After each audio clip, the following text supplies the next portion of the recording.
శబరిమలకు వెళ్తున్న ఆంధ్రప్రదేశ్ యాత్రికుల బస్సు ప్రమాదానికి గురైంది. వారు ప్రయాణిస్తున్న బస్సు పతనంతిట్ట సమీపంలోని లోయలో పడిపోయింది. 18 మందికి తీవ్ర గాయాలు కాగా అందులో 3 పరిస్థితి విషమంగా ఉన్నట్లు తెలుస్తోంది. బస్సు కొండ ఎక్కుతుండగా అదుపు తప్పి కింద పడినట్లు పోలీసులు అనుమానిస్తున్నారు. అయ్యప్ప స్వామి దర్శనం తర్వాత తిరుగు ప్రయాణంలో ఎరుమేలికి 10 కిలోమీటర్ల దూరంలో ప్రమాదం జరిగింది.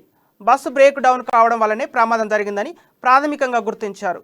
గాయపడ్డ భక్తులకు కొట్టాయం మెడికల్ కాలేజ్ చికిత్స అందిస్తున్నారు.